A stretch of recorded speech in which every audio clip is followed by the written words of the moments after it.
This year I thought that the theme for my table should be Bowman Stationaries.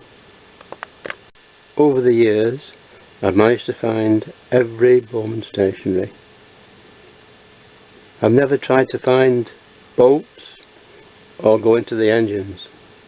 If I did, it would be far too much.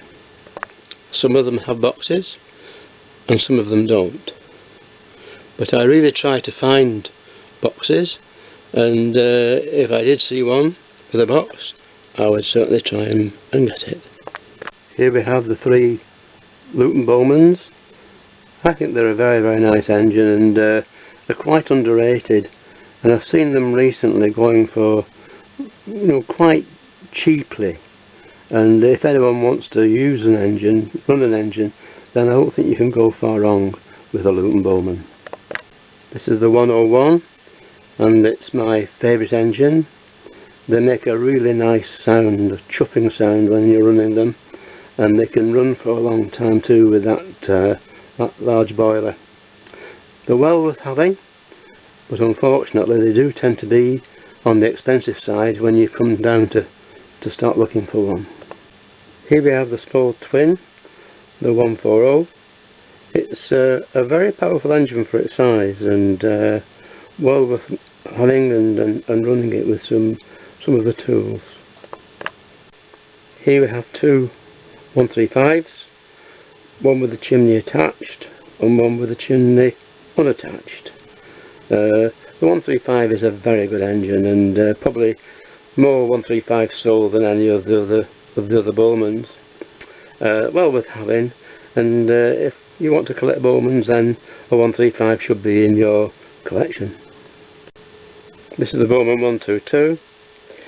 I got this in rather a bad state and made it look like it is today. Perhaps I've gone a little bit over the top, but nevertheless it's still a nice engine and steams really nicely. They're well worth having. This is the 135 on a wooden base. Sometimes wooden bases have tended to rot and warp, so you don't see as many around as you might, but they're well worth collecting, and you can find one. They come up frequently on eBay. This is a Bowman 130. It took me an awful long time to find one, and when they did, the boiler was really badly damaged, but eventually I managed to find a boiler from a 135 and pop it on and make it look like it does today. I felt very fortunate to find that one when I did. This is a Wormer D. You don't see so many of them, but they do come up occasionally on eBay, and I was lucky enough to find this in very good condition, and also it came with a very good box. So after a long wait and a long look, I was very happy to get this one.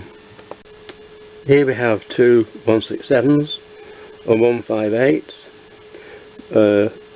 Two have metal bases and two have wooden bases. The main difference between the two is that one has a gear and one doesn't have a gear. I was lucky to get them with some good boxes, and I was very pleased to get them when I did. Here we have a 175 and 180. Again, the difference is one has a gear and one doesn't have a gear. These were the last two that Bowman produced, and they were making them cheaper then with having tin plate chimneys and metal flywheels, not brass flywheels.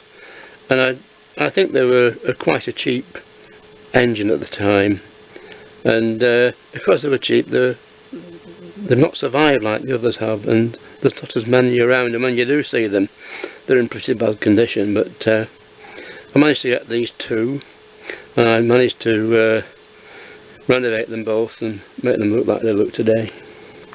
That's the end of the tour of my stationary Bowman collection.